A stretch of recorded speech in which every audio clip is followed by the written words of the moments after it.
Big boss season 13 ಗುರು ಈ ಸಲ season ಅಲ್ಲಿ ಕಾಮನ್ ಮ್ಯಾನ್ ಸಾಮಾನ್ ಇಟ್ಕೊಂಡು ಓಡಿ ಹೋಗಬಹುದು ಅಂತ ಅನೌನ್ಸ್ಮೆಂಟ್ ಮಾಡೋರೆ. ಇದು ಹೆಂಗಂದ್ರೆ ಒಂಥರ ಸಿಎ ತರ 3 ರೌಂಡ್ ಇರುತ್ತೆ. ಫಸ್ಟ್ ಒಂದು 10,000 ಜನ ವಿಡಿಯೋ ಬಿಡ್ತಾರೆ, ಅದ್ರಲ್ಲಿ ಒಂದು 500 ಜನ ಸೆಲೆಕ್ಟ್ ಮಾಡ್ತಾರೆ, ಅದ್ರಲ್ಲಿ ಒಂದು 60 ಜನ ಅಗ್ನಿ ಪರೀಕ್ಷೆ ಮಾಡ್ತಾರೆ, ಅದ್ರಲ್ಲಿ ಒಂದು 10-12 ಜನ ಸೆಲೆಕ್ಟ್ ಮಾಡ್ಬಿಟ್ಟು ಓಡಿ ಬಿಡ್ತಾರೆ. ಈ ಅಗ್ನಿ ಪರೀಕ್ಷೆಗೆ 4 ಜನ ಜಡ್ಜು. ಅಲ್ಲ, ಚಂದನ್ ಶೆಟ್ಟಿ ಮತ್ತೆ ಶ್ರುತಿ ಮ್ಯಾಮ್ ಓಕೆ, ಯಾಕಂದ್ರೆ ಅವ್ರ ಸೀಸನ್ ನ ಗೆದ್ದಿದ್ದಾರೆ. ಬಟ್ ಇವ್ರ ಸೀಸನ್ ಅಲ್ಲಿ ಕಪ್ ಗೆದ್ದಿರೋದು ಕಾರ್ತಿಕ್, ಆದ್ರೆ ಕರ್ಸಿರೋದು ಇವ್ರಿಬ್ರಿಂದ. ಸೊ ಬಿಗ್ ಬಾಸ್ ಎಂತಕ್ ಮಾಡ್ತಾರೆ ಅಂತ ನಿಮ್ಗೂ ಗೊತ್ತಾಗಿರೋದು ಚೆನ್ನಾಗಿ. ಇವ್ರ ಸೀಸನ್ ಇಂದ ಡ್ರೋನ್ ಪ್ರತಾಪ್ ಒಬ್ಬನ್ ಕರ್ಸ್ಬಿಡಕಾಯ್ತು ಜಡ್ಜ್ಗೆ, ಚೆನ್ನಾಗಿರೋದು. ಇನ್ನಿ ಅಗ್ನಿ ಪರೀಕ್ಷೆಗೆ ಬಂದ್ರೆ ನಾನೇನು ಅಗ್ನಿ ಪರೀಕ್ಷೆ ಅಂದ್ರೆ ಸ್ಟೇಜ್ ಮಧ್ಯೆ ಬೆಂಕಿ ಹಾಕ್ಸ್ಬಿಟ್ಟು ಸಂಕ್ರಾಂತಿಗೆ ಹಸು ಹರಿಸ್ತಾರಲ್ಲ ಆತರ ಹಾಕಿ ಯಾರು ಆ ಕಡೆ ಹೋಗ್ತಾರೋ ಅವ್ರು ಸೆಲೆಕ್ಟೆಡ್ ಏನೋ ಅನ್ಕೊಂಡಿದ್ದೆ. ಆದ್ರೆ ಇಲ್ಲಿ ನೋಡಿದ್ರೆ ಫುಲ್ ಫೇಸ್ ಪ್ಯಾಕ್ ಹಾಕೋಬೇಕು, ಸಗಣಿ ಮಕ್ಕ ಹಾಕೋ, ಐಸ್ ನ ತಿಕ್ಕಾಕೋ,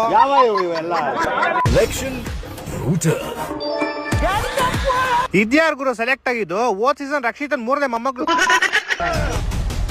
ನಿಮ್ಮಂತವರೆಲ್ಲ ಬಿಗ್ ಬಾಸ್ ಮನೆ ಒಳಗಡೆ ಹೆಂಗ್ ಹೋಗ್ತೀರಾ? ರ್ಯಾಪಿಡೋ ಬ್ಯಾನ್ ಮಾಡೋರಲ್ಲ ಮೇಡಮ್, ಅದಕ್ಕೆ ಆಟೋದಲ್ಲಿ ಹೋಯ್ತಾರೆ.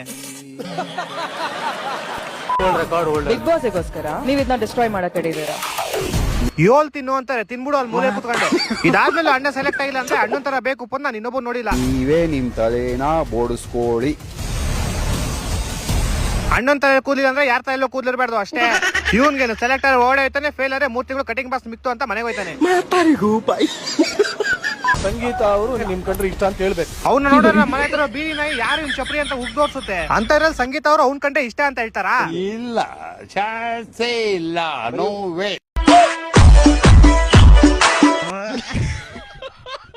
ಯಾರನ್ನ ಇಂಪ್ರೆಸ್ ಮಾಡಕ್ ಬಂದಿಲ್ಲ, ನಾನು ಹಿಂಗೆ ಇರೋದು, ಹಿಂಗೆ ಹೋಗೋದು. ಆಗಲ್ಲ ಅಂದ್ರೆ ಹೋಗ್ತಾ ಇರೋ.